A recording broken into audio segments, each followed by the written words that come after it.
Welcome everybody to Cafe Mocha. It's on 7th Street and 2nd Avenue. I'm Paula Gloria, the hostess of the Farther Down the Rabbit Hole. Thank you for coming.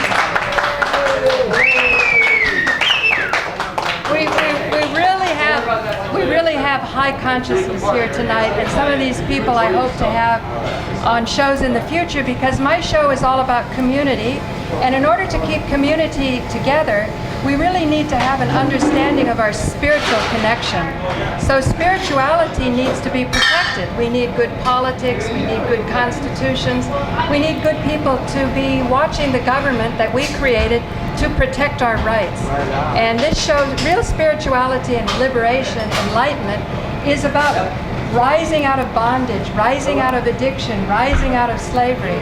So I'm really pleased to have tonight, as a sponsor of this event, Wendy Barrett. It's a fundraiser to try to raise money for her heroic struggle in the illegal evictions where due process is being jeopardized. And this is something my husband Joe Barton is going through with his marijuana issues. But this is an issue far, far beyond marijuana. This is an issue that has to do with understanding what we are as Americans.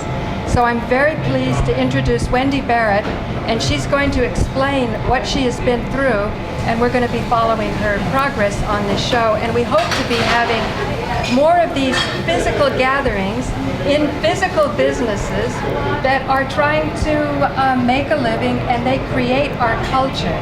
It's very important that small business is protected, is nourished, because small business is run by people who are very aware of the needs of the community, and they can support the culture. Public access has been a great bastion of freedom and supporting the culture. And later on we'll be talking about case law when Joe gives his part of the show, which is his book, Those Psychedelic Kids Are the Adventures of Joe and Charlie, that really is setting the record straight on what actually happened during the 60s. So, and at that time we'll talk more about the Constitution. But for right now, it's my great pleasure to introduce Wendy Barrett. Wendy, thank you. Good evening. Thank you, Paula. Thank you, everybody. Oh, she has one. Yes, I've owned the Village Scandal down the street, 7th Street between 2nd and 3rd Avenue, for 16 years. I came here when the neighborhood was a little more edgy.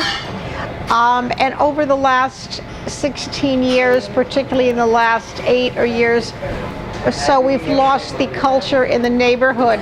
On the corner over there, on the northwest corner of 7th Street and 2nd Avenue, was Love Saves the Day. They were a wonderful group of gentlemen and ladies that bought things they loved, vintage items, quirky items, and sold them. Their rent was more quadrupled, and they couldn't stay in business. There is story after story of lost business and lost culture in our neighborhood, commercial-wise. As well, we've lost so many of our wonderful neighbors, residential neighbors, because so many apartments are being destabilized and going for market rents. And in this neighborhood, unfortunately, NYU needs so much housing. They turn in these railroad apartments into 3 and 4 bedrooms and rent them out to students for less than what the dormitories would be, but it's still about $4,000 a month. So you can't compete with even successful working people. They're just priced out of the market. As a result, this neighborhood has become the most expensive rental district in New York, which is hard to believe, because of course it was traditionally a Yiddish neighborhood. George Gershwin grew up here and at 97 2nd Avenue, and he was the roller skating champion of East 7th Street. And of course, Miles Davis, all the great jazz people, all the great poets and writers in the 60s lived in the East Village when rents were dirt cheap. My story represents a lot of thousands upon thousands of stories I found out when I asked my neighbors to sign a petition to keep me in business. I have been getting eviction notices every single month since 2004, when a company called A.J. Clark took over management of the building, and they were billing me for real estate tax escalators, which I not only paid but overpaid. Because he was evicting me, I was paying them out of fear. and I was told every month we would do a stipulation in court and I would get credit for it and I would not be evicted again. But I've been evicted every single month as a result, and they bill me for the entire amount of the taxes due every month. So this year I get a monthly bill for just under $100,000 a month. They've billed me over $8.7 million for real estate tax escalators. I have a little tiny store. We make most of our own items, hats and accessories for gentlemen and ladies, some jewelry, ties, umbrellas. It is not a high-end business. We have very fair prices. As a result, I've been in court. I've been billed well over $100,000 on my rental statement from the management firm for being evicted every month. As well, I'm charged their legal fees in court and my legal fees. It's come to hundreds and hundreds of thousands of dollars. They're trying to bankrupt me. And a couple of months ago, my previous lawyer didn't show up for a hearing, and I had a default judgment against me, and as a result of the default judgment, they were able to obtain a marshal's eviction. And the substance of my case was due to go to trial the next week. When I lost on a default judgment. So thank goodness I found a new marvelous lawyer, Andrew Maltbert, who worked day and night and got the marshal's eviction stayed pending a few things I must do, which one of them was to pay a couple of months back rent, which the management firm has been returning my rent in addition to charging me for the taxes and then demanding it again in court. That's part of the game and process. So on Monday, when we got the decision, I paid the 2 months rent, and today I learned they've rejected it again and they're going to hold me in, try to get the marshal's eviction because it didn't come from the corporation I filed when I signed the original lease, which I also have not had that corporation for about 4 or 5 years, and I've been paying rent checks with my new corporation, and they're trying to get the marshal's eviction reinstated based on that. Every day I am hit with something else. I have not been able to focus on growth. If I were to ever want to open a second store, if anyone looked at my records, they think this woman is the worst risk in the world, and I am really the best tenant. I paint the outside of the trim on the building. I take away the garbage and the snow when the city doesn't pick up with my private carting service. I'm not allowed to use their city service. I built the garbage containers. I put in the lighting. I just do 1,000,001 things out of my own heart while I am treated in such a horrific way. Now, as a result of going on Paula Gloria's show a couple of weeks ago and telling the story of how I was evicted each month and had the marshal's eviction, I mentioned that I owed a lot of loans on the store, and I would have to default on them if I was suddenly locked out of my store. I had no time to make preparations to find another space.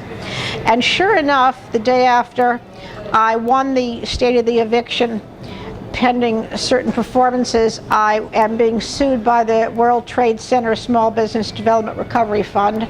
I took out a loan for $50,000. It's down to $43,000. They're suing me. I assume they either saw the show and was afraid I was going to go out of business. I've written them letters over the years telling them that my legal fees and what is being done to me illegally could have paid back the loan 10 times over. But anyway, this is another result of the harassment. It's not just harassment, it's torture for me, what this management firm has put me through. And interestingly enough, when I was on Paula's show last weekend, it went on YouTube, many people came into the Village Scandal and said they have had problems with A.J. Clark. One lady came in from the neighborhood that had children in the 60s and rented from them on the Upper West Side. She had a small child, and she The backyard was filled with mold. They promised to fix it. This is their story, probably how they train their employees. I would imagine it's first say you'll fix it, then get nasty. And a lot of women in particular will back down if you're nasty. And so she didn't back down. Her child got sick. She eventually had to leave. They threatened to sue her, keep her security, all this. I've uncovered another case where a lady was charged $250 extra on her rent bill each month on a residential apartment. She tried, they didn't know what it was for. They said it was a mistake, which is another thing they use. And it is, they said they'd resolve it. They never did. Then they got nasty. Then they threatened to evict her. And this is the story. I've heard about 20 stories, all women, mostly single women, mostly young women. And I think what they did to me was when they took over management, and that's how I found out they took over management and evicted me, I tried to deal with a person at the building manager named Steve at A.J. Clark, 1881 Broadway. And I was trying to please him. I always believed him when he said he'd give me credit for the taxes and never evict me again. And he'd amend the lease as they were supposed to do in 2004. And he never did it. And I had faith. I like to believe the best in people.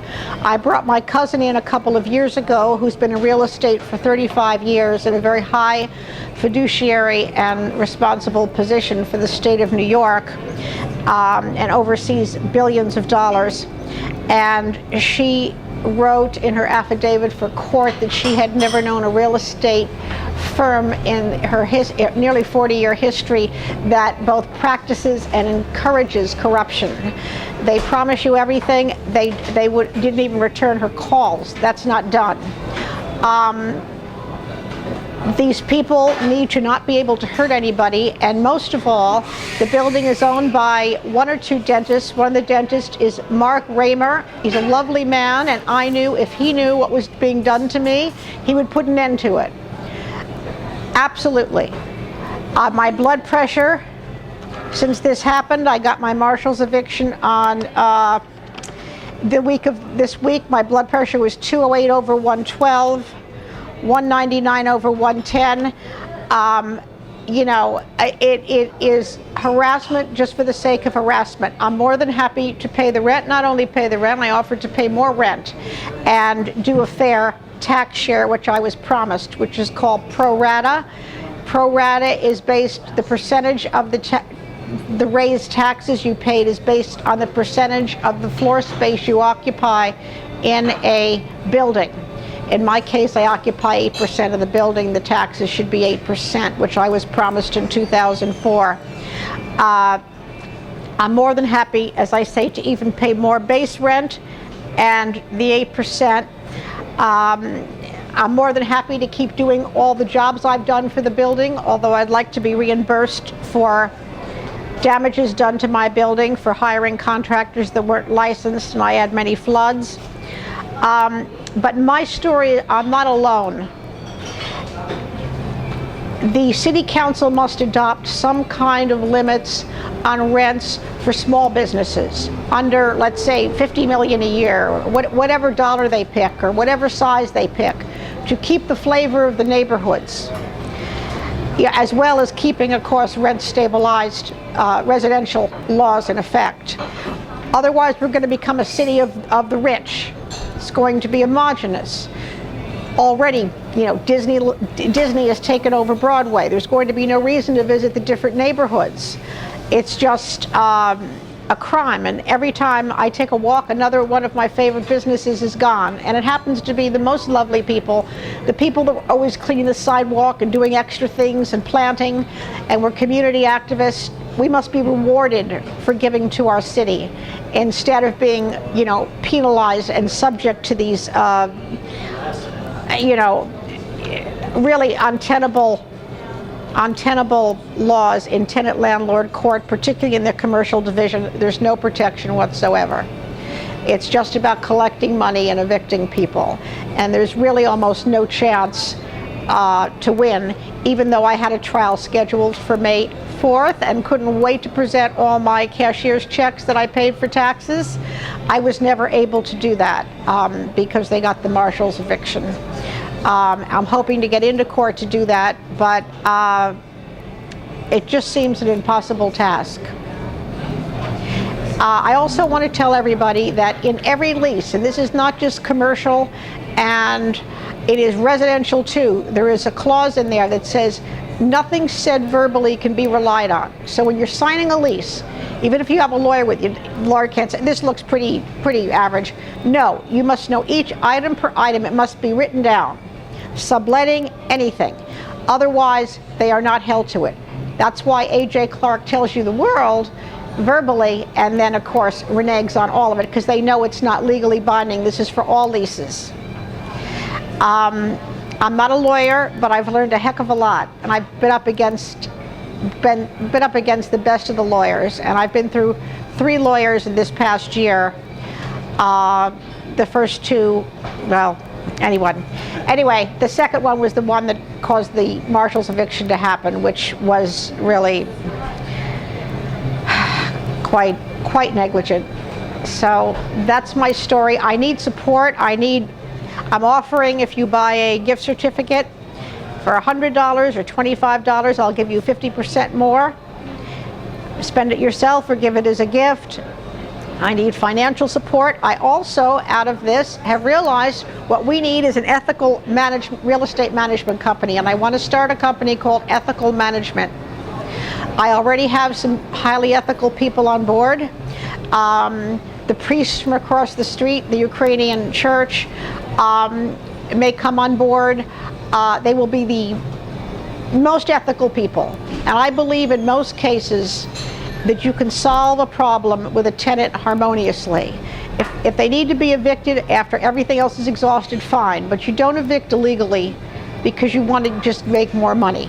And the problem is these buildings are being bought as part of pension plans and out-of-town owners. It's no longer the little ethnic landlord that owns one building. They're bought by multi-millionaires and billionaires, and we must have an ethical management company to manage that. So I also am interested in raising money for ethical real estate management. Yes. Thank you. Thank you, darling. I have a particular affection for small business because I had a small wicker furniture store in Berkeley, California for 10 years. And because I think Hong Kong was being lost, and because of that, all the money was coming out of Hong Kong, and real estate in California went sky high. It was impossible for me to do the right thing, which was to buy the building, you know, sort of work your way into it. And so I took the $30,000 that I had, which should have been a down payment on a building, put it into the cellular telephone lotteries and made $5 million. But the most rewarding time in my life was that small store, because that's where I met people, that's where I felt the community. And so with great honor, I'm introducing David Casavas, and he can explain more about what's really going on and how it's not really ethics, we really want due process. We want the Constitution upheld, equal protection. So take it away, David. I'd like to start with what's basic, because you heard what is basic right here. You hear someone who's gone through a lot that she shouldn't have gone through. And the baseline that everybody's got to understand is that we need jobs and we need small businesses. Small businesses should be allowed to thrive because they hire people. I went over to this lady's store, I met a young lady she hired. That young lady wouldn't have had a job if she didn't have the store. So what we're trying to do is strangle the very job-creating machine that can actually get us out of this terrible recession. That's basic. That's something we all have to understand. We also have some serious problems here, which she went through. We have problems in which we have people who just want everything to be big. They want big buildings, big businesses, big everything. And in the end, the answer is no. The answer is we have a community here. And that really gets us to the view from above. Picture the community as if it was a rainforest. In a rainforest, you have all different types of creatures. There's a room for everything. Everything and every animal has a niche. In business, it's the same thing. You have a rainforest. And everybody occupies a niche. This lady occupies an interesting niche which actually brings in more business. Tourists come in to see this. Other people come to buy things. It works. What we're doing here is we're taking a rainforest and turning it into a parking lot. And it's easy to turn a rainforest into a parking lot. It's not easy to turn around and turn a parking lot into a rainforest. And that's what we're doing. That's what the government's doing. That's what a lot of these politicians are doing, because all these politicians really care about is putting their own money in their own pocket and then getting elected again and again and again. When I ran for borough president. I wanted to get rid of the borough presidency because it was useless. It did nearly nothing. And those people in the borough presidencies and other politicians laid off an awful lot of people who were working. And if you lay off people that are working and you don't allow small businesses to thrive, what are you going to do with them? Where are they going to go? All you want to do is have everybody shine your own shoes, and that we're not going to have. I urge people to support small businesses, and I can also say, in this case, we lose our community. If you will, we lose our rainforest, because everybody works together. That was always what a neighborhood was about. Everybody does something. Everybody interacts with somebody else. And it makes, in this case, it makes for a very colorful neighborhood. If you want to make this a place where you're just going to have big buildings and an awful lot of people working on Wall Street, commuting to Wall Street and commuting back, I got news for you. Not only will it kill everything, it's not going to work. Because Wall Street isn't going to be there forever. We pretend that it is, but for many, many years, going back 25, 30 years, we knew it wasn't. We've already watched it shrink. We watched the jobs shrink there, and guess what? Sometimes those guys don't make enough money that they come here and they can buy their cappuccinos. Our people need to be more than that. We need to be a community. Now, there are many details I could go into. I understand what this lady's gone through. I did a lot of work in real estate before I ran for office. I understand how people behave. But the most important thing is that we stand up for our community. And we believe our community as a whole, and that everybody belongs here. Everybody's got to make a living, and they're not asking to be rich. What we have is a lot of politicians who want to be rich, and we've got a lot of people who want to buy a piece of the city from them. And for that, we should say no. Thank you all very much.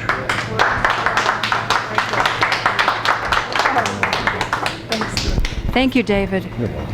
And I hope to have you as a guest in the future with Wendy, and we'll have call-ins, because this is a complex topic.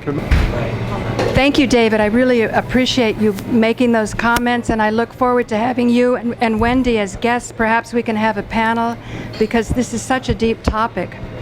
We're going to be cutting the cameras now because we're going to be having a screening of Those Psychedelic Kids Are the Adventures of Joe and Charlie. Joe is my husband. It's going to be a lot of fun. If you want to see this, stay tuned for future screenings, because we're not going to be posting these chapters in Joe's book. Today we're going to be listening to chapters 1, 2, 3, and 4. So again, in the future, we want to have these gatherings on these deep and really painful topics, but topics that we know we can overcome. And we want to kind of take, what would you say, a message, a spirit of the 60s that, you know, people assembled in Woodstock. It was the largest gathering of people just for the purpose of peace. So if you think that illegal evictions can't be stopped, or if you think that, you know, taxes are impossible, you know, these things can be overcome. And we're learning more about case law, constitutional law, understanding how not to be tricked out of jurisdiction, the importance of your rights. We're going to be learning in the future about the importance of the belligerent claimant. But for right now, we're going to be cutting the cameras and just having a lot of fun listening to Those Psychedelic Kids, or the Adventures of Joe and Charlie.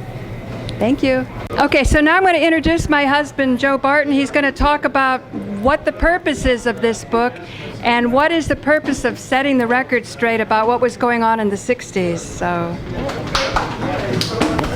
happy birthday. Thank you. Thank you.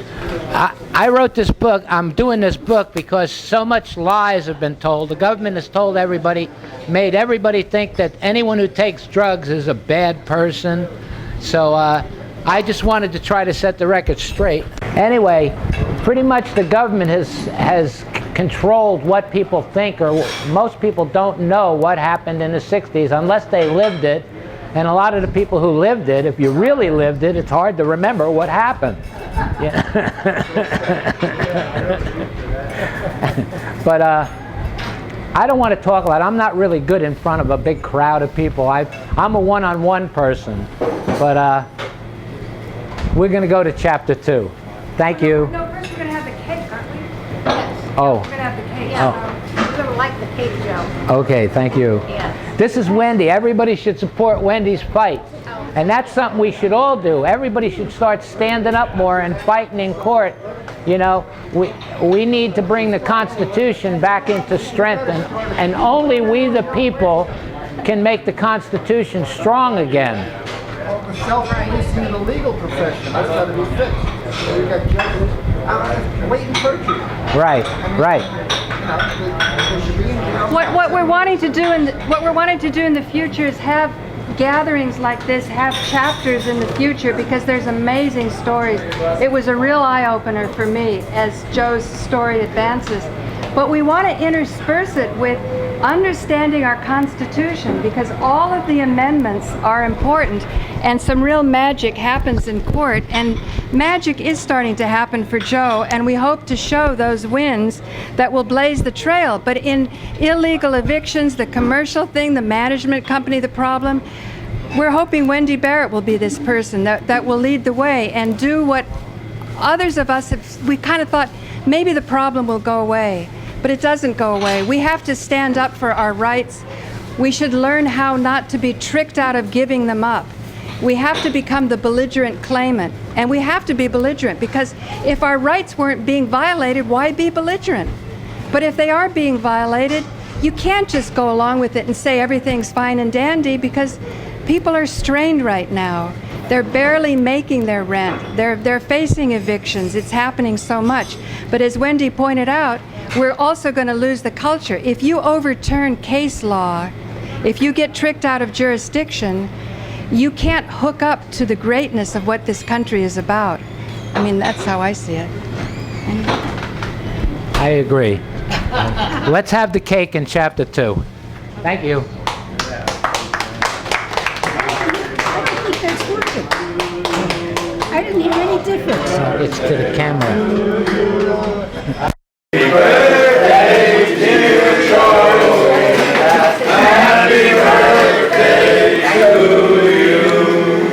This is a beautiful cake. Thanks to Wendy Barrett. Wendy has some food around here. Thank you, Wendy. So much for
You can always go find a friend and share it.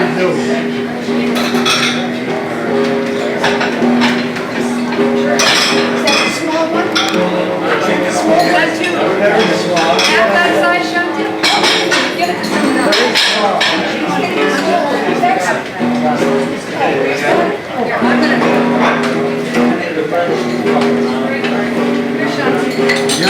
Special Sean.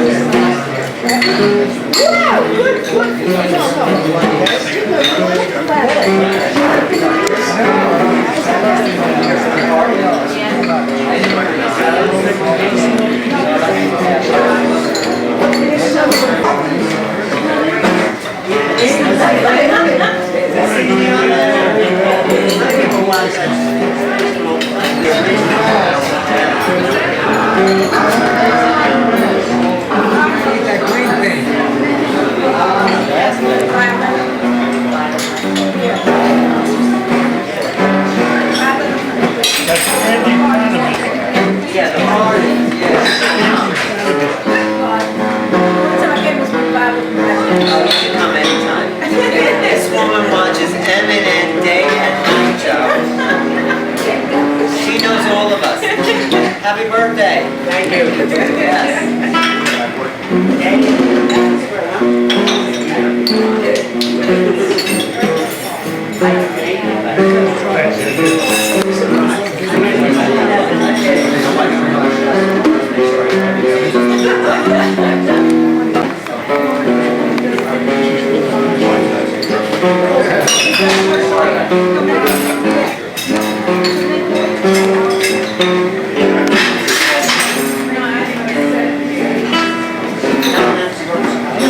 Have you seen her? Gandhi, got your pants of yours right here. Pants. Did you get one? What M&A? We went that Cypress film. Cypress film. Oh, yeah.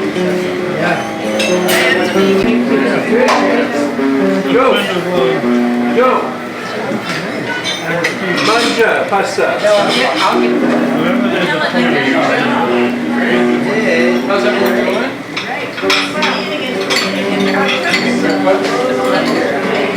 well,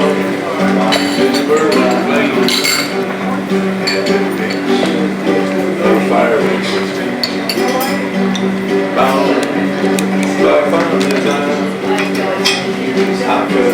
Thank you, Wendy Barrett from the Village Scandal for this beautiful birthday cake. Hey,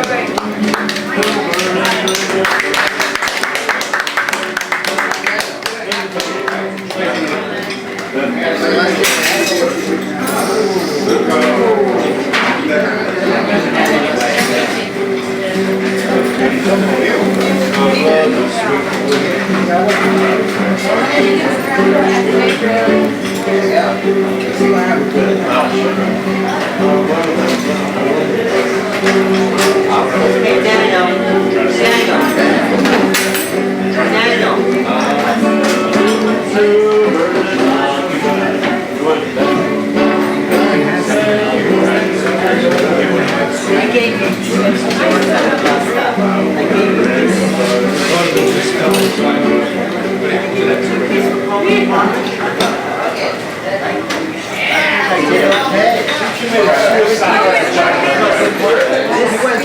Couple good times, you got into the building, right? Did you get one here? Oh, that's Entrance of the building. So you can have this back?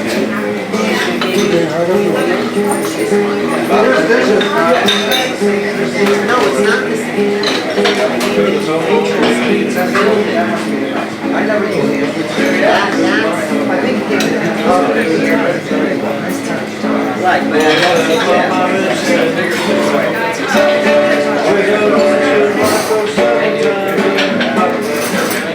really taste it. Are we doing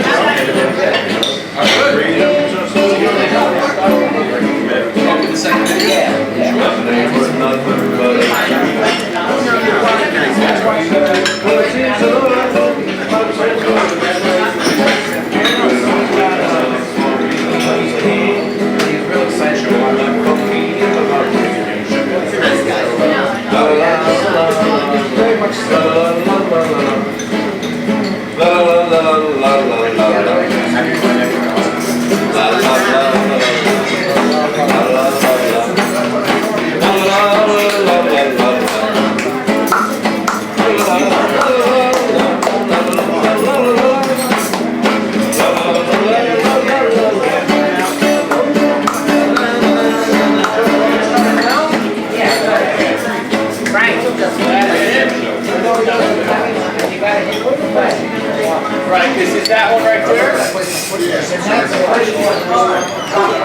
Top left. So Joe, I saw chapter 1, and you left off on 6th Street. So 3 and 4, $10 for all 4 chapters. If you like to contribute to the cause. Thank you. Oh yeah, big time. I have stories about the dead in other chapters. Great. Thank you very much, Joe Barton. That was chapter 2. And for anybody who wants the few other chapters, we have 3 and 4 also. So these 2 that you saw, you can share with a friend in the privacy of your home. We're not going to be putting these out on the internet or broadcasting them. What we want to do is use them as kind of a galvanizing method to get people together so we start to share experiences. We particularly want to highlight being Americans, being free people, being free to enjoy and to make choices that we want, not to be living in a police state. We just want to go by the Constitution. It's a really nicely written document. There was a revolution. We have it. We have case law. Great judges have made very heroic decisions in the face of huge corruption. It's been done before. Why don't we do it again? I'm sure we can. And I'd like to introduce Alan Steinfeld to talk about new realities, because new realities, in a way, I used to say to Alan, how can there be such a thing as a new reality? Reality is just reality. Is it new or is it old? So when you look at something like the Constitution, I was astonished that I started to see similarities in ancient things like in the Vedas. You know, not to mention the Bible and so on. Now, I know people, are questioning whether God even exists, but let's say where you're able to act in such a way that it's not because of your society around you and, your image. You're acting more from something deep inside you that is going to lead the way, and you will be successful, although you have to go through a lot. So, Alan, do you want to speak? About what? Which passage? Just new realities, or what this event has meant, or constitutional law, or anything. Well, I think it's nice that we have such a great turnout for Joe's birthday, and you've really brought him into our New York family and integrated a whole new network connecting to Woodstock.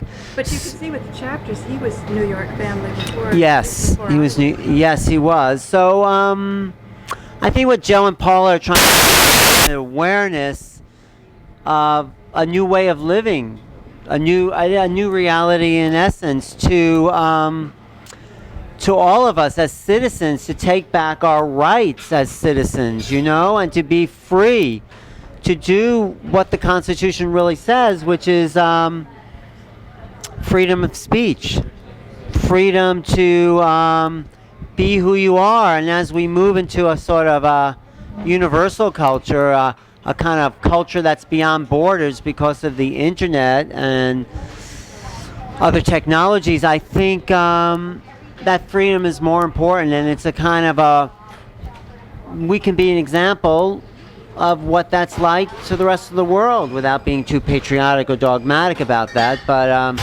the world did look to America at once for an example of freedom, and now I think we have fallen down on that job, and other countries are.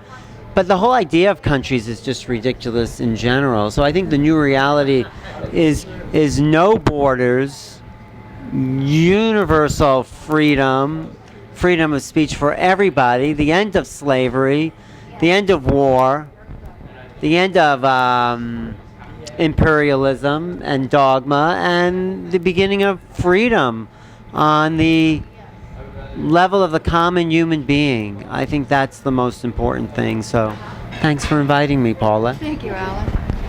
And I'm really thrilled that somebody came tonight who actually has a legal issue, and this is what I was hoping. I was hoping that Joe's chapters would be kind of, fun, talking about the 60s and when everybody was young and there was this great vision, and I think I think people recognize still the music is the best. I mean, Is it just because I'm older, I'm not finding that the music today was like it was in the 60s?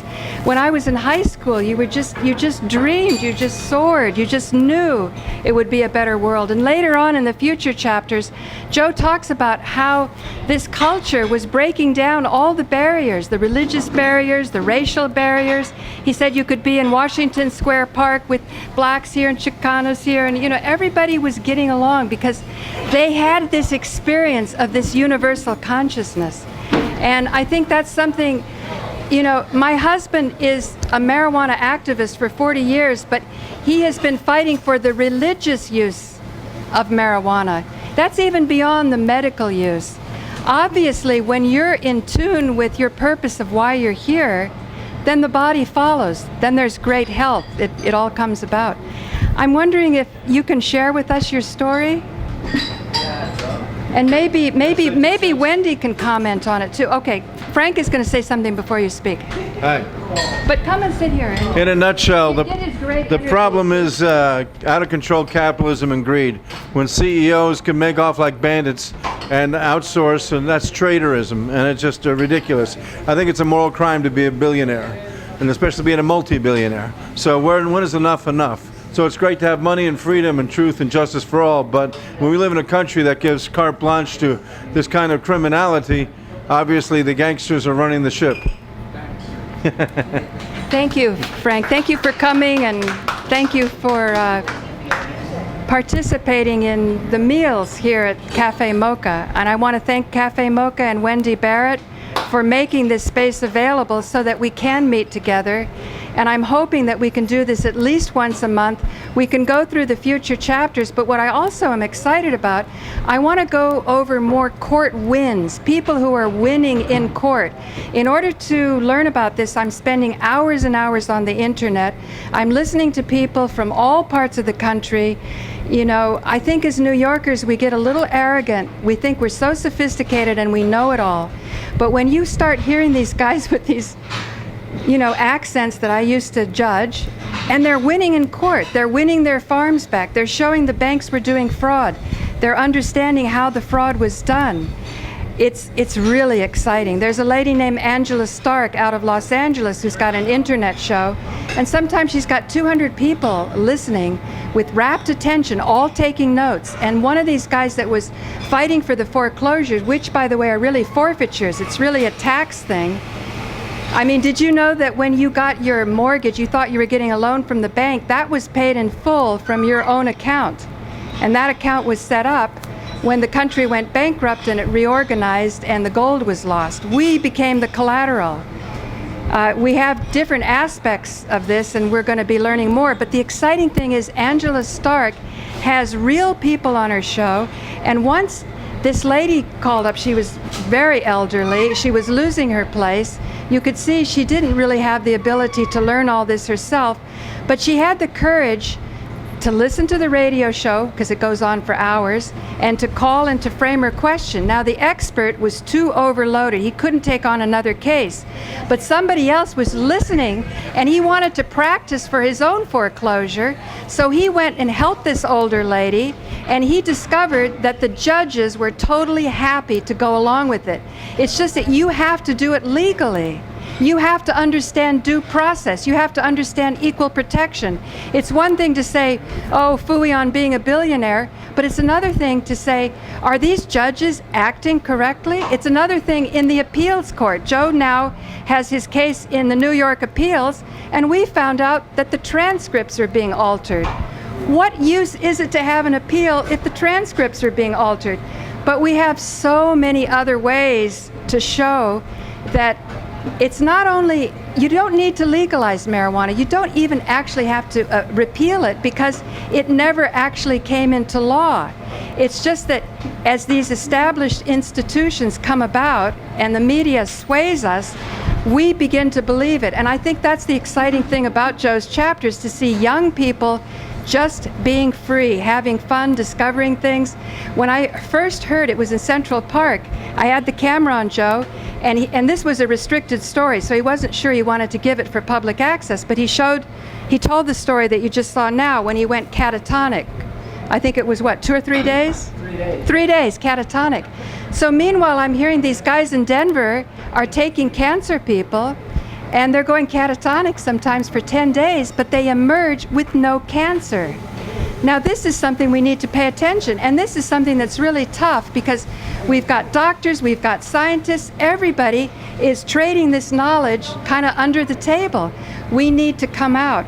All of you who came, I thank all of you for coming because this is the first step. We're showing up and we're turning out.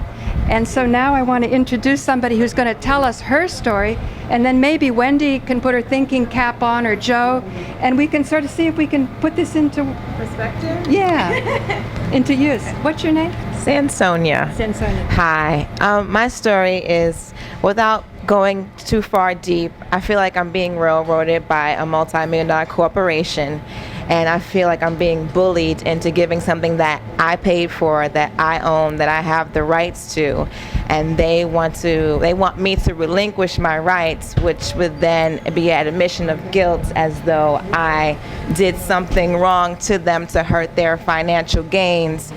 But it's Take your time to explain the story, because probably other people have the same story. Well, I don't want to talk about it too much, because Okay. I need to find out more about. I just got the letter in the mail today, so it's processing for me, and I'm doing my due diligence on my part as much as possible, because if you're uninformed, you can't make appropriate decisions. So what I would say is to fight as much as humanly possible to your last breath, and to get as much knowledge as possible, because they're going to take advantage of you.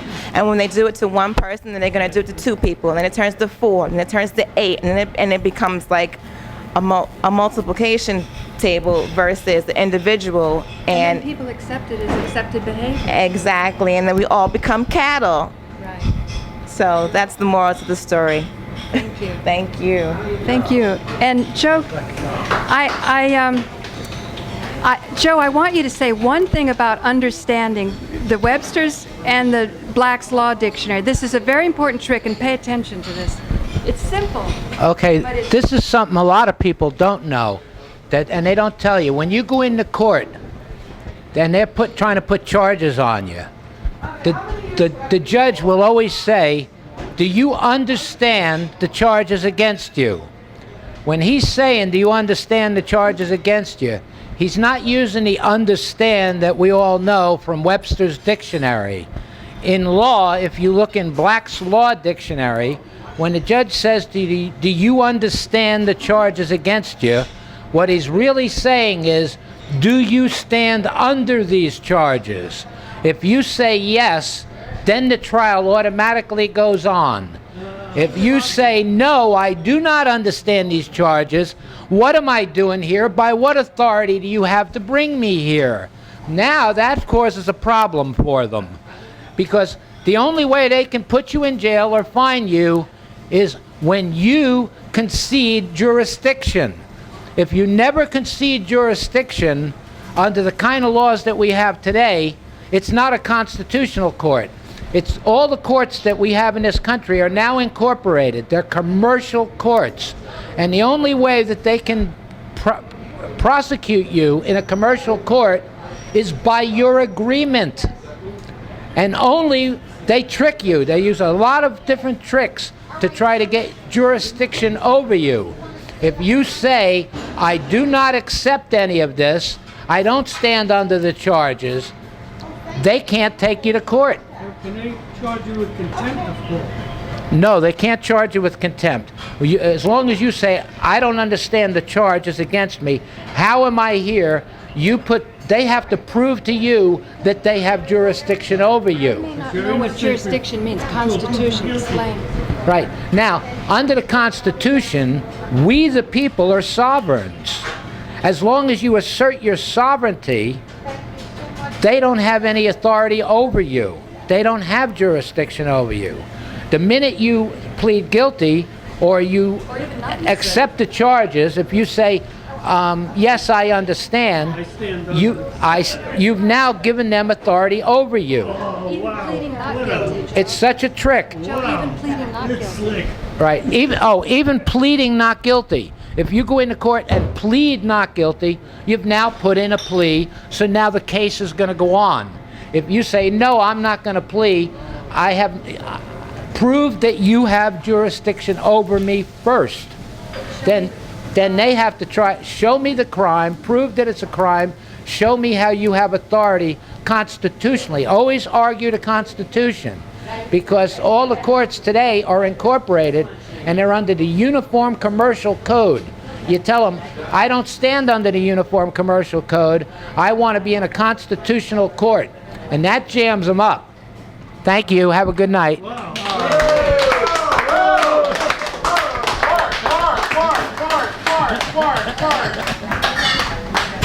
And now we're going to have Joe Friendly, and I know he's going to make good comments on this because Joe Friendly went to the same law school that President Obama went to, except Joe Friendly decided to become a public access producer, and I think he's one of the most dearly loved icons in New York City. I would not be where I am right now without Joe's help. Whenever I need a camera fixed or someone to come down, Joe's there. So thank you, Joe. Yay, Joe.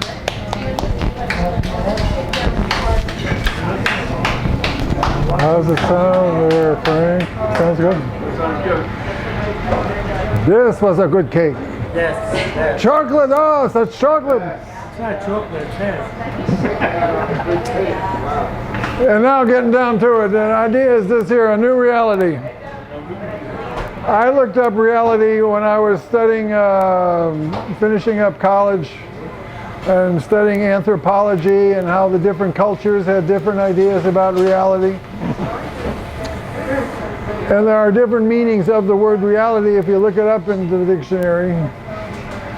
There's the actual truthful reality, but then number two, the other realities that the word applies to are the cultural realities, and one of them is the consensus reality.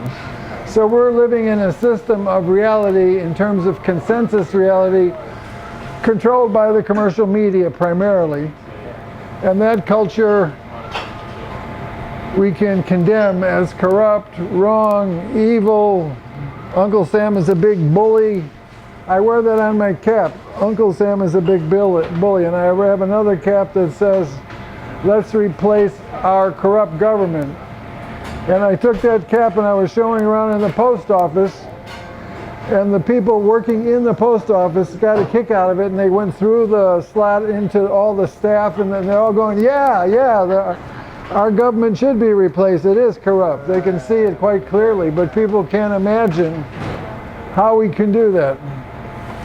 But on the show that we advertised here, I talked about how we could create a new reality, how we could rescue our culture from commercialism, that we could actually focus national attention on the proposition that we can do better than commercialism, that commercialism is a way of interacting that is second rate, that we feel in our heart a better way to do things.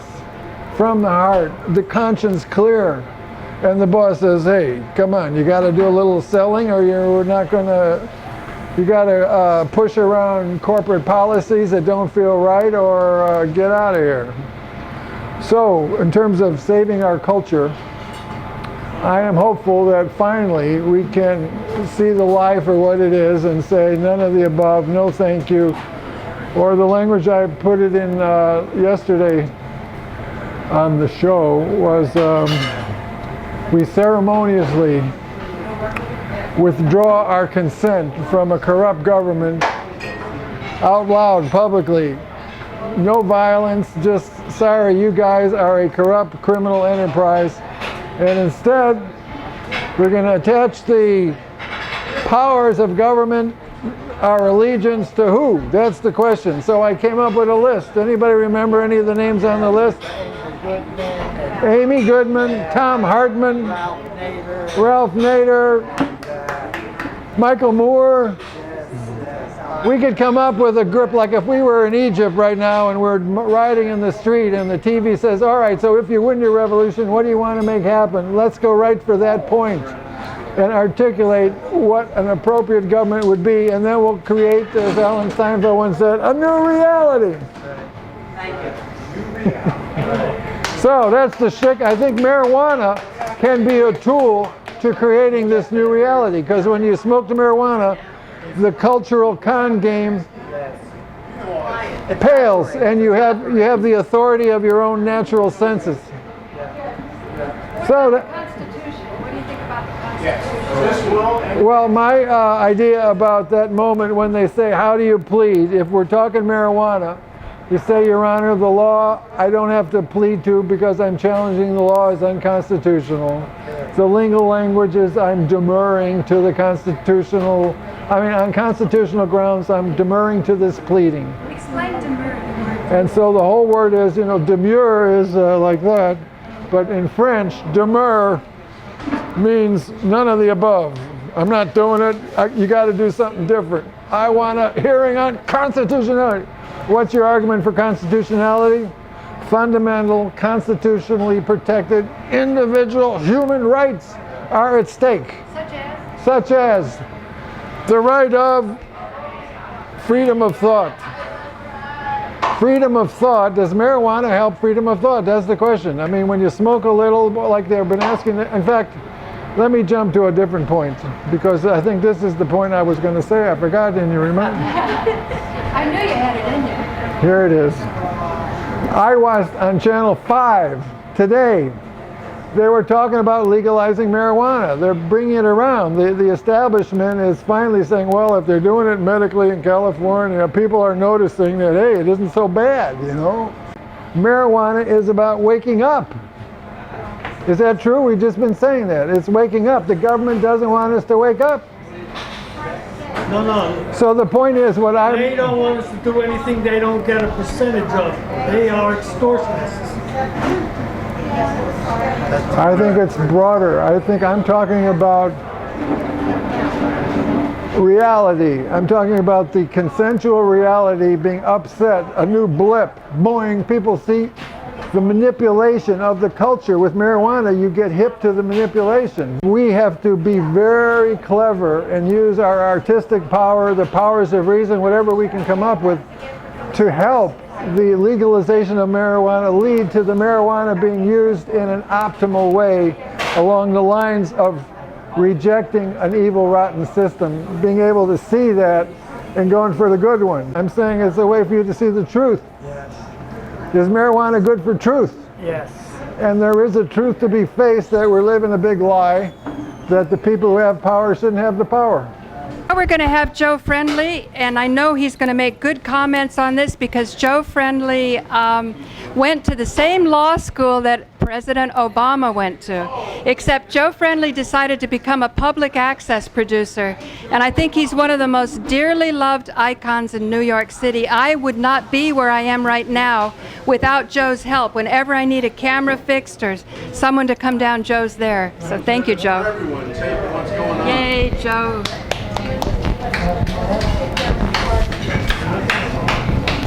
How's it sound there, Frank? Sounds good? Sounds good. This was a good cake. Yes. Chocolate, oh, it's a chocolate. It's not chocolate, it's pears. And now getting down to it, the idea is this here, a new reality. I looked up reality when I was studying, finishing up college and studying anthropology and how the different cultures had different ideas about reality. And there are different meanings of the word reality if you look it up in the dictionary. There's the actual truthful reality, but then number two, the other realities that the word applies to are the cultural realities, and one of them is the consensus reality. So we're living in a system of reality in terms of consensus reality controlled by the commercial media primarily, and that culture we can condemn as corrupt, wrong, evil. Uncle Sam is a big bully. I wear that on my cap. Uncle Sam is a big bully. And I have another cap that says, let's replace our corrupt government. And I took that cap and I was showing around in the post office, and the people working in the post office got a kick out of it, and they went through the slot into all the staff, and they're all going, yeah. Our government should be replaced. It is corrupt. They can see it quite clearly, but people can't imagine how we can do that. But on the show that we advertised here, I talked about how we could create a new reality, how we could rescue our culture from commercialism, that we could actually focus national attention on the proposition that we can do better than commercialism, that commercialism is a way of interacting that is second rate, that we feel in our heart a better way to do things, from the heart, the conscience clear. And the boss says, hey, come on, you got to do a little selling or you're not going to, you got to push around corporate policies that don't feel right or get out of here. So, in terms of saving our culture, I am hopeful that finally we can see the lie for what it is and say none of the above, no thank you. Or the language I put it in yesterday on the show was, we ceremoniously withdraw our consent from a corrupt government out loud, publicly. No violence, just sorry, you guys are a corrupt criminal enterprise. And instead, we're going to attach the powers of government, our allegiance to who? That's the question. So I came up with a list. Anybody remember any of the names on the list? Amy Goodman, Tom Hartman, Ralph Nader, Michael Moore. We could come up with a group, like if we were in Egypt right now and we're riding in the street and the TV says, all right, so if you win your revolution, what do you want to make happen? Let's go right for that point and articulate what an appropriate government would be, and then we'll create, as Alan Steinfeld once said, a new reality. So that's the shtick. I think marijuana can be a tool to creating this new reality, because when you smoke the marijuana, the cultural con game pales, and you have the authority of your own natural senses. So that, What do you think about the Constitution? well, my idea about that moment when they say, how do you plead? If we're talking marijuana, you say, Your Honor, the law I don't have to plead to because I'm challenging the law is unconstitutional. The legal language is I'm demurring to the constitutional, on constitutional grounds, I'm demurring to this pleading. Explain demur. And so the whole word is, demur is like that, but in French, demur means none of the above. I'm not doing it, you got to do something different. I want a hearing on constitutionality. What's your argument for constitutionality? Fundamental, constitutionally protected individual human rights are at stake. Such as the right of freedom of thought. Freedom of thought, does marijuana help freedom of thought? That's the question. When you smoke a little, like they've been asking, in fact, let me jump to a different point, because I think this is the point I was going to say. I forgot, and you remind me. I knew you had it in you. Here it is. I watched on Channel 5 today.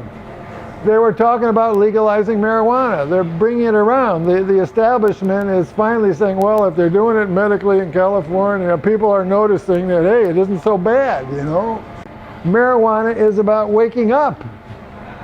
Is that true? We've just been saying that. It's waking up. The government doesn't want us to wake up. No. So the point is They don't want us to do anything they don't get a percentage of. They are extortionists. I think it's broader. I think I'm talking about reality. I'm talking about the consensual reality being upset, a new blip, boing, people see the manipulation of the culture. With marijuana, you get hip to the manipulation. We have to be very clever and use our artistic power, the powers of reason, whatever we can come up with, to help the legalization of marijuana lead to the marijuana being used in an optimal way along the lines of rejecting an evil, rotten system, being able to see that and going for the good one. I'm saying it's a way for you to see the truth. Yes. Is marijuana good for truth? Yes. And there is a truth to be faced that we're living a big lie, that the people who have power shouldn't have the power. All right, that's it. That's the shake. I hope we use it. Joe. I would like to say. Oh, yeah. Okay. I just want to add to what he was saying about in our Judeo-Christian tradition, it is our God-given right to take the sacred cannabis plant as medicine or whatever. Because in Genesis chapter 1, verses 11, it says, "And I give you green seed-bearing plant as food." And so we have a God-given right. And no plant is illegal. Obviously, God creates something, has a 5,000-year-old history. The father of agriculture, Shin Nung in China, has been prescribing it, and throughout Arabia, Asia, and Africa, it is a medicine. In 1974, the University of Virginia study proved no lethal doses. In fact, it cured cancer, but Nixon put the kibosh on that. He didn't want a nation of potheads, and he wanted bellicose warmongers to go to war, and so alcohol, which is a proven brain damager and creates violence, is legal. But cannabis, which is a sacred healing plant that has a worldwide history of being respected, is, quote, unlegal. I say no. No plant is illegal in God's eyes, and we have a God-given right to recognize what is truth versus lies. So obviously the whole pharmafia lobby is into creating profit. Michael Moore's movie Sicko proved that, and we just know it from the get-go. They're out to try to make money off of our sickness instead of healing. And the plant is a sacred healing plant. Herb is a natural weed, as there are many wonderful plants out there that can do wonderful things to help change us and help us naturally and effectively. So just stand by the fact that no person is illegal and no plant is illegal, even though the government says so. I'm Frank Craven. Watch What's Ailing Healing America, Friday nights at 9:30, Channel 34. And now I want to introduce a special person who is a poet. This is Nick. Hi. Yeah. And I've asked him to recite a poem that he recited to Ezra Pound when he visited him as a political prisoner when you were a very young man, right? Right. Yeah, I belong to an organization that tried to get him out of the Gulag Archipelago. We set the standard, and the Soviets copied. St. Elizabeth's Asylum for the politically insane. And that's what the Gulag was all about. Once you get labeled politically insane, that means you don't go to court to testify on your behalf. That's why they gave him that sentence in St. Elizabeth's, so that he would never have a day in court to prove that he was working for Simpson as a double agent to spy on Mussolini and to give information to the Allies on where to land in Anzio to hit the Nazis from behind. So Simpson, who is the Secretary of Defense, then drops dead. He's the only one that knows. So he spent 12 years in St. Elizabeth's Asylum for the politically insane for nothing. But in the meantime, he had brought to his bosom every literary star in this country. Robert Frost, Archibald MacLeish, Ginsberg, everybody went there to visit him and to protest, to release him, and we won. It took 12 years. Can you recite a poem that you... Okay. Because in those gloomy circumstances, you were you and others like you, young people, that he was trying to inspire Right. for a new generation. I asked him to edit this hymn that I wrote for the American Indian Church, because I used to hang out with the American Indians, try to get them rights. And I remember I once asked Harry Truman why he didn't take better care of the Indians. I said, son, why do we treat the Indians so miserably? I mean, look at the way they live on the Pine Ridge Reservation. He says, everybody's entitled to hate at least one race. He says, and that's the race my people hate. He says, because they killed my ancestors, and we'll never forgive them for that. Yeah. Well, he was from Missouri. He was a captain in World War I. He told MacArthur where to get off when he was trying to win the war. Come on, back to poetry. All right, okay, so I asked, Ezra all right. is a sensitive person. Right, to do such a gloomy play. So I says, Ezra, I says, how do you like this poem? I says, may your great spirit, oh, Gitchy Manito, bless our mortal hours of joy and woe. May we never have to limp on wounded knee for standing tall and free. May our children be spared from fears, spared another long trail of tears. May our defenders be as bold as the ghost-shirted warriors of old. May our honored dead never be forgotten. May their spirits every spring be rebegotten. Once we puffed on fluid pipes for peace. To the four winds our best smoke we send to please. Wait. Once the butterfly, the thunderbird, the butterflies and bees.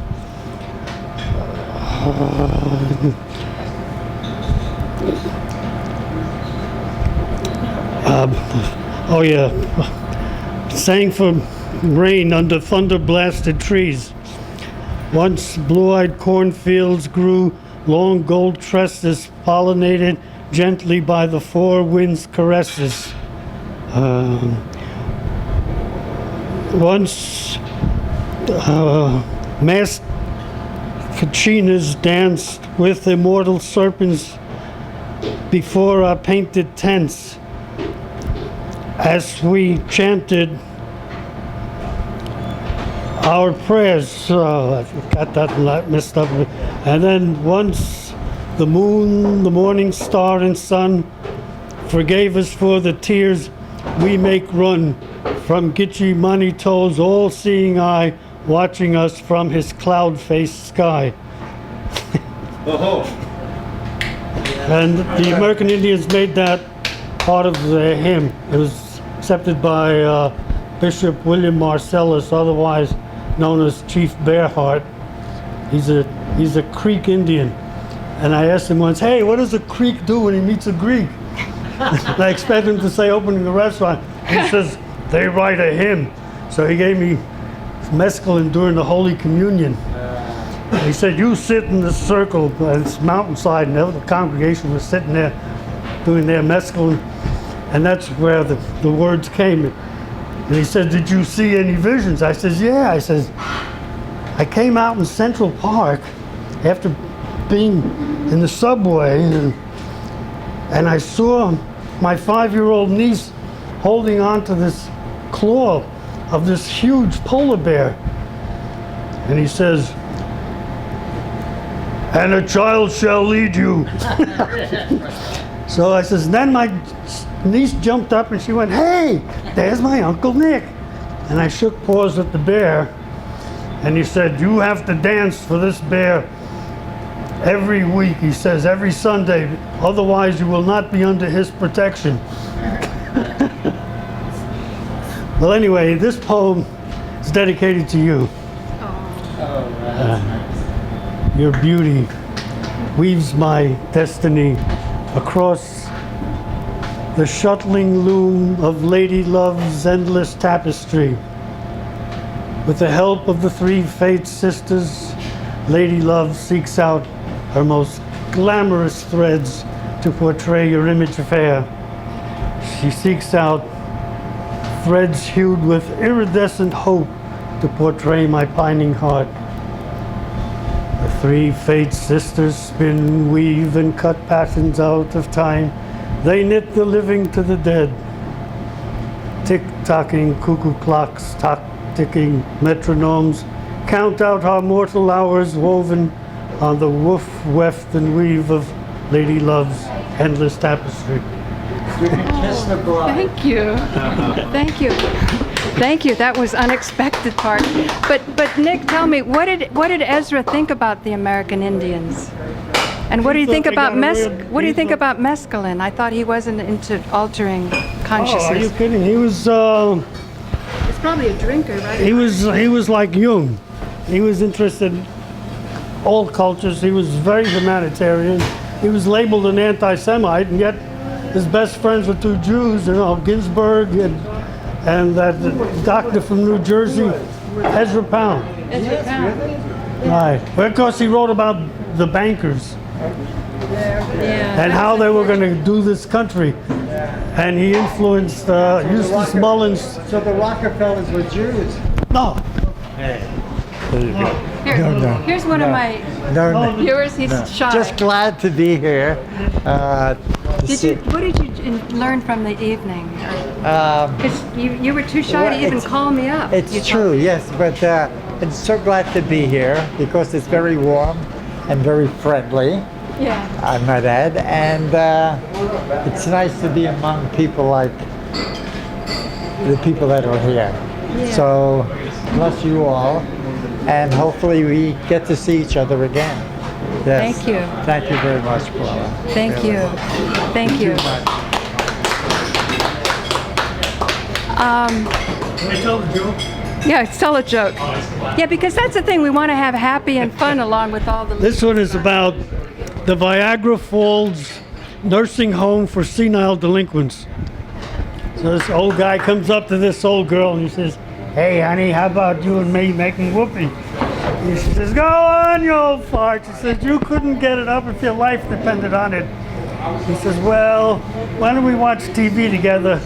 And if you hold it," she says, "we can discuss what I'll buy for you tomorrow at the shopping mall." She says, "All right." So the next day she comes down again to the day room and she sees him with another little old lady, and he says, "You no good two-timing rat, you son of a bitch." He says, "What does that slut have that I don't have?" He says, "Parkinson's."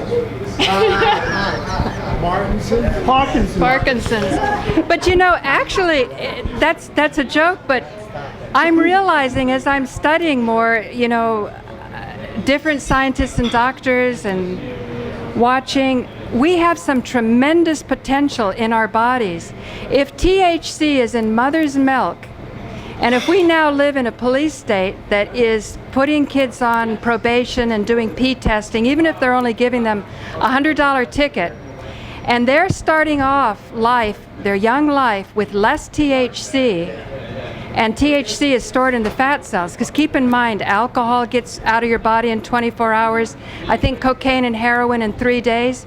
THC stays for 2 months, 60 days. That means the body's holding on to it. Now, Christian Lorette, who had terrible scoliosis, was alleviated of a lot of pain by taking about 90 grams. And he kept saying to Rick, "This is expensive, it's precious, give it to the cancer patients." But Rick was very wise to keep pushing it on Christian. And Christian realized that after having this really good quality, excellent oil, and that's why Joe and I are against any kind of regulation, because the experience in Canada is after it's regulated and the government gives it to you, it's just crappy quality. It's not going to produce the results that you see with the really good quality. So once you had the THC, Christian said it lasted for 2 years in his body. It was released on a need-to-use basis. So think about that. What Joe described in his book later on, and it gets really crazy and wild in the future chapters, and he always says, don't try to do this today. You can't do it today. Today in Woodstock, you've got policemen on bicycles lurking around and trying to bust these kids. And I saw one of the cops, and he was very handsome and young, and I said, what do you think about, let's let the blender go a bit. Yeah, good.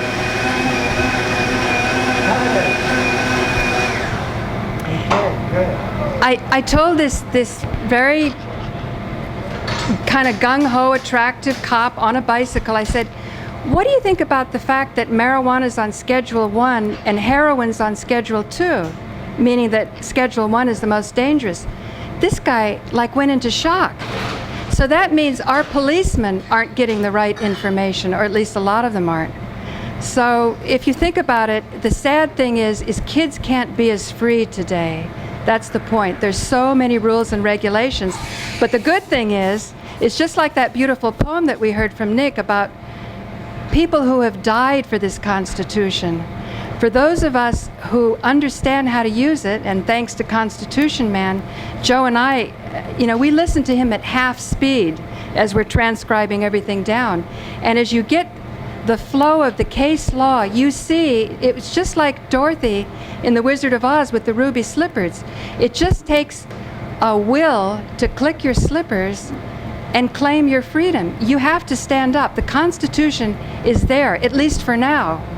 If they start doing this thing, one world, and they throw it all out, then that's not good. Because as Alan was saying, well, we don't need nations and so on. And I explained to Alan afterwards, I said, it's true, it's a good thing not to have nations, but if you're only having admiralty law or commercial law, you have to have some cultural foundation, and the different cultures have them. I've seen the culture that we have from the Constitution. I've seen the similarities to the Vedas. I haven't studied the Torah as much. I know there's going to be a lot of flack, like you're saying. Ezra Pound was called an anti-Semite.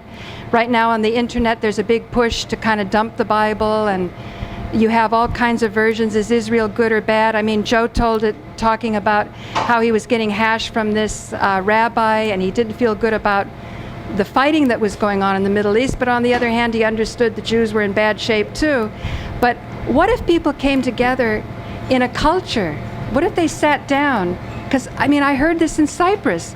Cyprus is an island divided, and somebody told me once, on both sides, the Turkish side and the Greek side, they started to relax for a moment. They go, hey, kumbare, and they throw out some hash, and then they start to get friendly, and then somebody snipes them, they kill them. And that gets the tensions all up and the suspicions all up. So it's important, I think, to regain your sovereignty inside and to stand up for what's right and to go with the flow.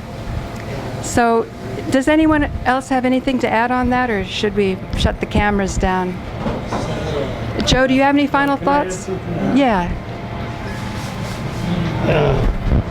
A psychologist recently defined a new psychological illness. It's called happiness. And he says that he has formed a therapy for it, and he has drugs to make you depressed so that you'll be normal again. And this is a guy who teaches at the University of Iowa. Yeah, I guess they call it reality therapy. Ooh, isn't it bad and gloomy? But it's not. What's that? Oh, thank you. Thank you for coming. Yeah. There's a lot of people that have been guests on different shows, not only on my show, but I've been in the control room for others. I wonder, Harold, can you say a few words? Please, thank you. Yeah, sure. What do you want? Just talk about where you see what inspired you to get into public access? Oh my Lord! Say whatever you want. Oh, or what about the about evening? the post-Jurassic era. Yeah, no, it's just trying to improve the human condition, save the species from blowing itself up and transforming into another species that we're in the middle of going through. No, it's just a sense of curiosity about everything, trying to improve things. And I love the idea that you can make television and have an effect, yeah. I want to say the ACAP meetings that we have at your place are just wonderful because we can meet with other producers physically, and that's what we're trying to do here with the viewers. That's what we did beautifully here tonight. It was great. That Joe is one funny dude. He's really funny. It's good. And Nat Burns is a class act. He is a funny man. Yeah. He's really good.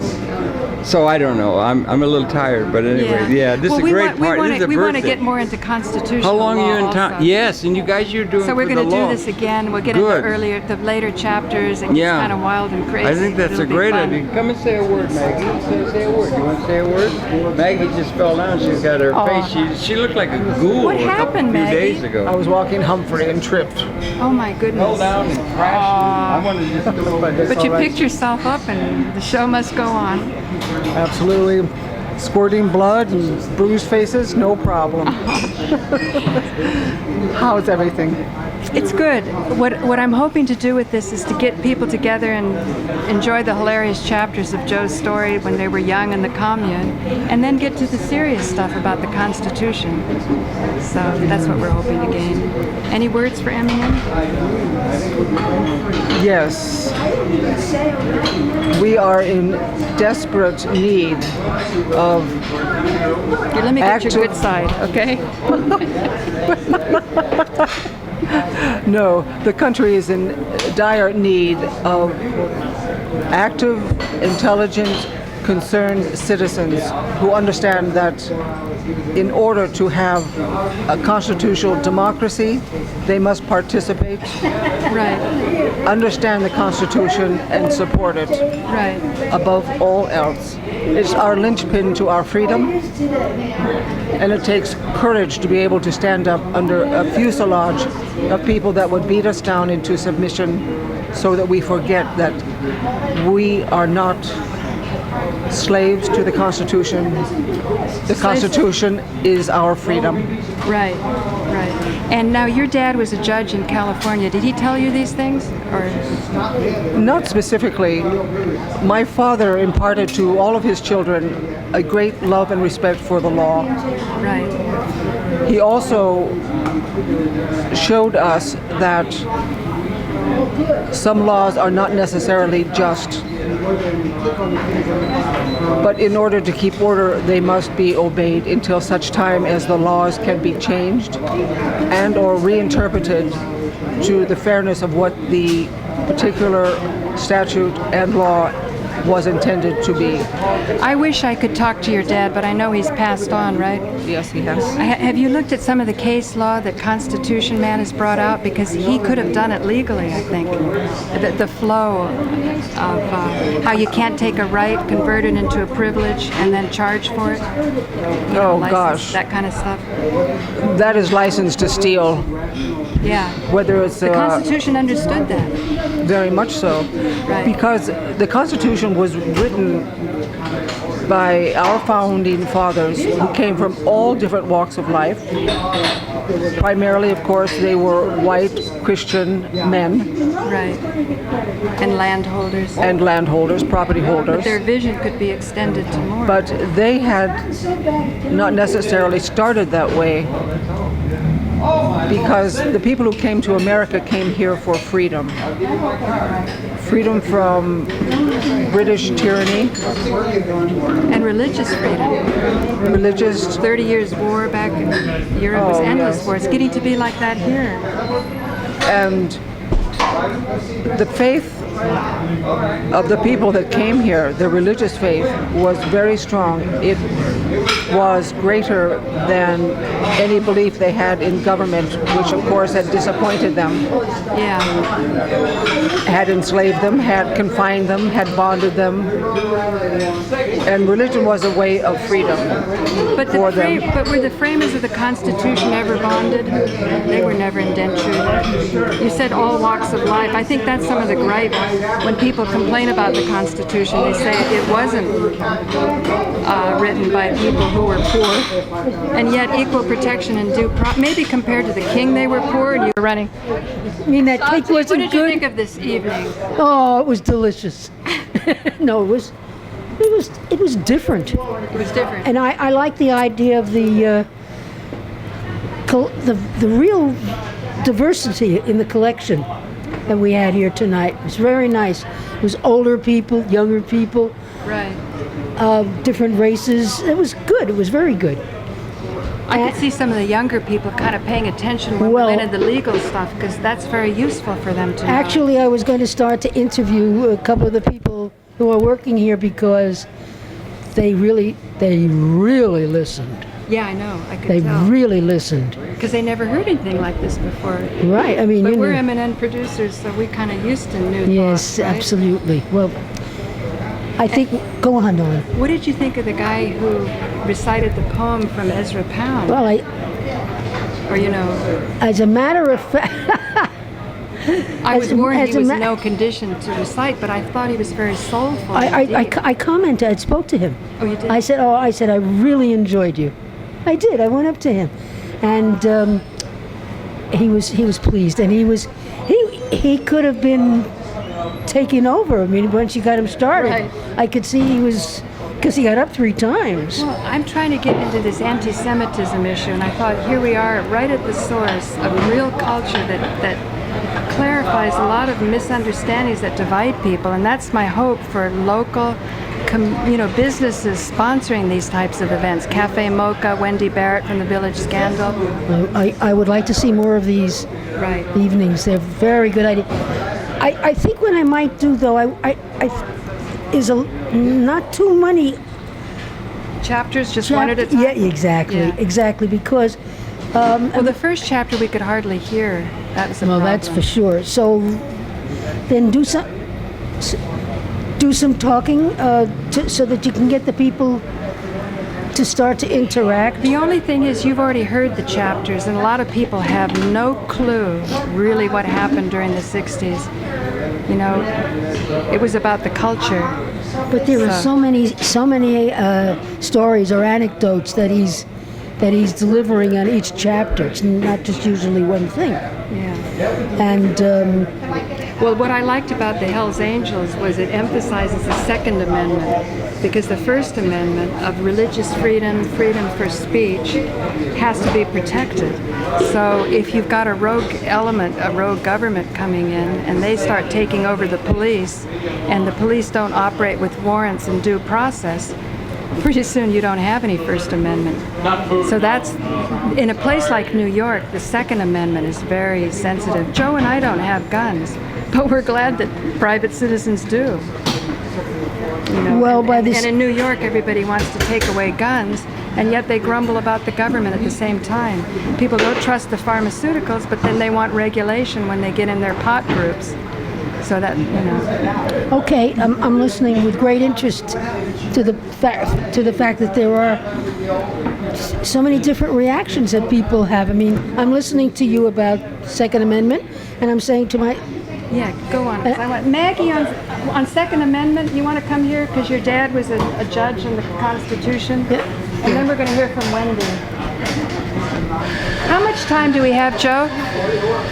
I want to get 2:58 minutes because I don't want you to have to edit. 15 more minutes? Okay. We were just talking about the Second Amendment in New York.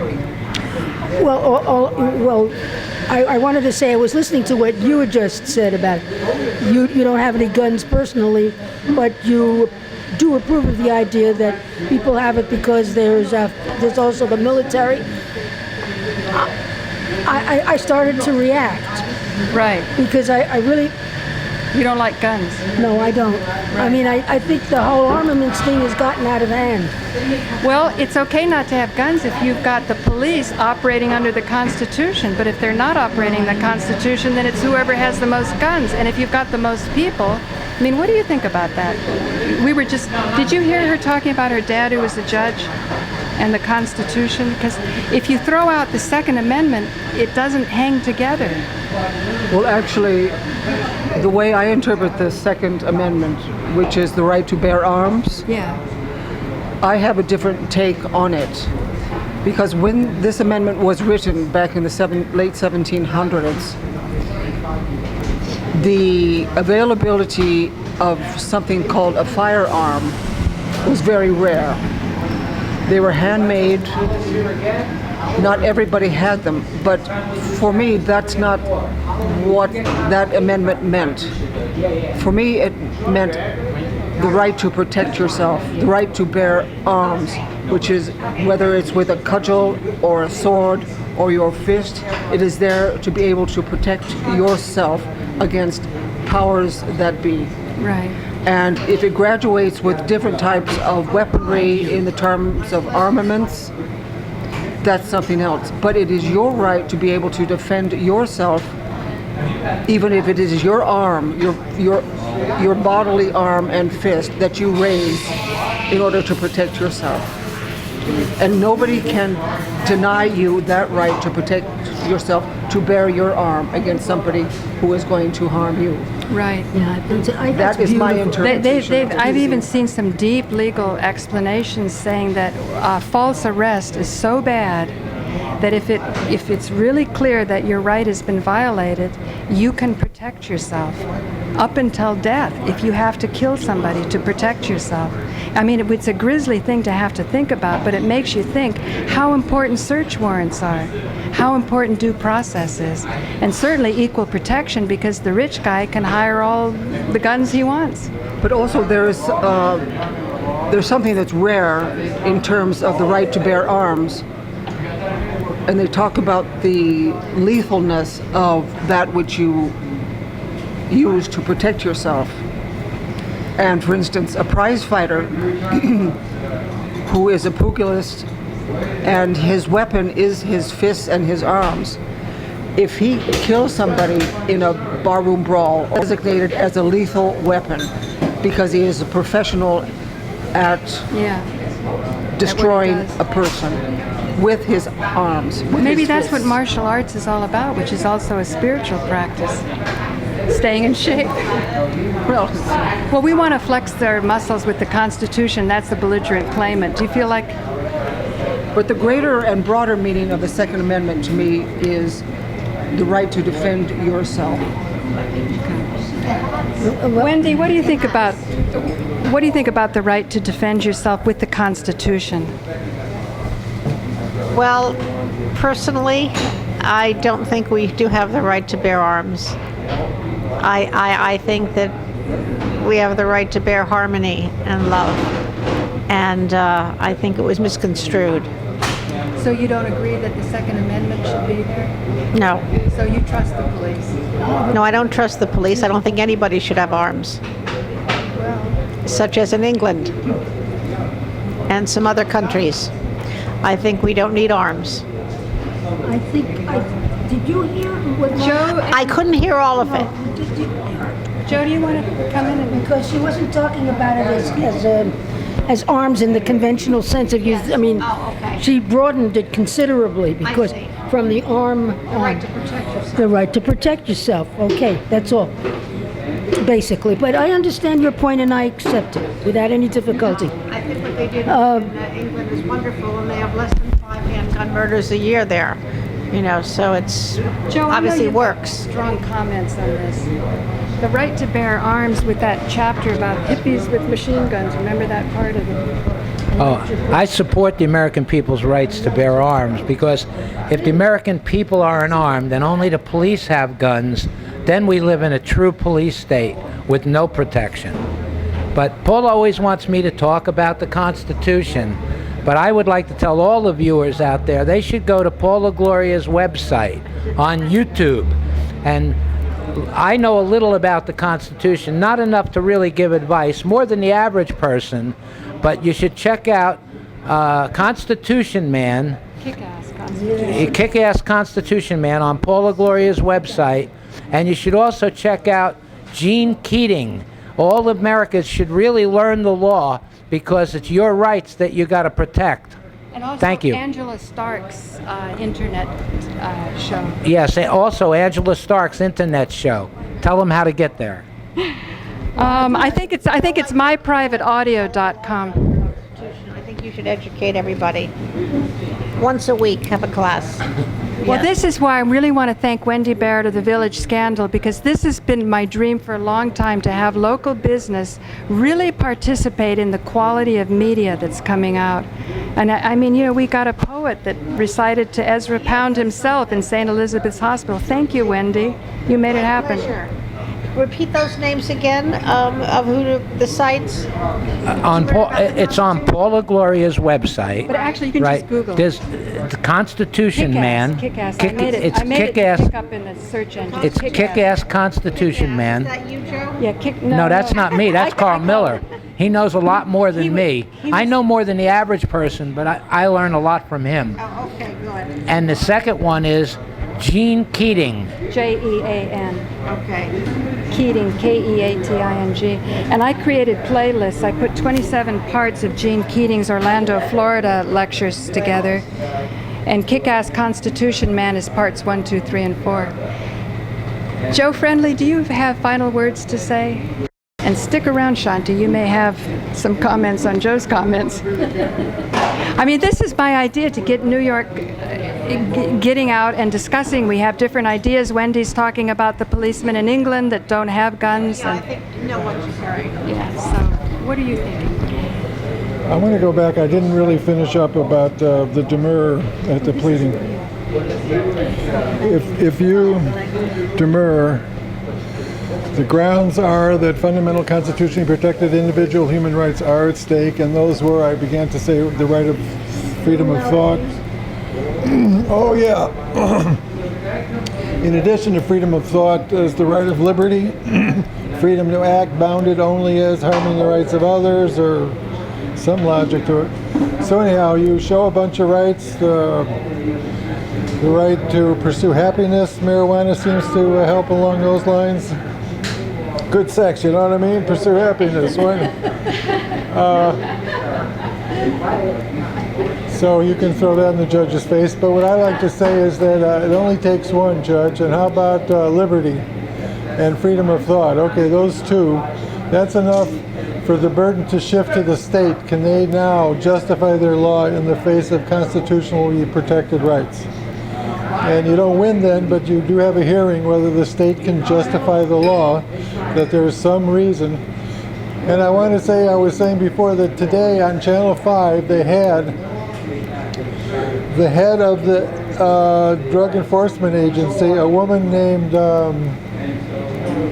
what is her name? Mary Jean Leonhardt, something like that.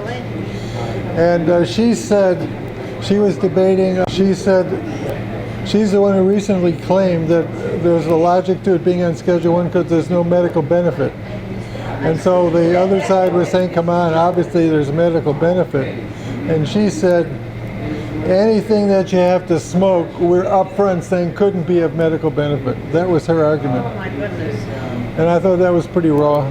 Yes. That's one more example of how the marijuana laws are really a testament to the wrong of our government all along. We've been living a big lie. But what about Rick Simpson saying smoking destroys the medicine 90%? And I what's think your experience? smoking works on me. What about oil? Huh? What about oil? The oil is a body high, I find, that when I smoke it, I can be more conscious of the mental processes involved in coming up with words. When I do the oil, the words just come nicely. Law enforcement professionals against prohibition and come from tobacco. But it turns out smoking marijuana doesn't hurt the lungs nearly like nicotine, which is a poison. But the body gets along pretty comfortably with smoking marijuana. Some have claimed pot smokers have less lung cancer than Right, non-smokers. yeah, exactly. So but anyhow, the point, get off pot? Yeah, do the Constitution. Oh, so the idea is that when you can demonstrate to the court that there are constitutional rights, then you ask the court to announce that the burden has shifted to the state, and then the state attempts a showing, and then you hear. You know, that's the whole point, is we just want to get to the point of, okay, let's have the lawyer who represents the state of New York or the local or the whole statewide, the attorney general, you're supposed to serve him. You're supposed to serve the attorney general even if you're in a low court. If you're challenging the constitutionality of a state law, you serve, and he shows up, and the attorney general is supposed to be aware of the proceedings and defend the law. I see. So if the attorney general is honest, he will admit that the real basis of the law is not the good stuff that ordinarily would suffice to win. He'd have to say all we got going on our side is arbitrary demonization driven by politics. Oh boy. And one story along that line, I want to tell the story of Frederick Vinson. You ever heard of that name ring any bells? Frederick Vinson is the one who cooked up the laws in 1937. And he was a congressman in charge of the Finance Committee. And he routed the law through the Finance Committee by making it a tax law rather than through the Drug and Health Committee, which would have considered whether marijuana is healthy or bad or whatever. But at his hearing, the AMA sent a representative, a doctor, who testified that the AMA's position was that the law shouldn't be that marijuana is good. And when it got to the floor of the House for a vote, someone called out, "And what is the AMA's position?" And Frederick Vincent announced to all the congressmen before they voted that the AMA's position was that they were fully in favor of his legislation. He lied big time. And he went on to be the Chief Justice of the Supreme Court. So the marijuana laws were conceived in sin. And it's been one big lie after another. And the irony of ironies, if I were to have this Drug Enforcement Admission, whatever, is that the U.S. government holds patent number 6630507. You can look it up online.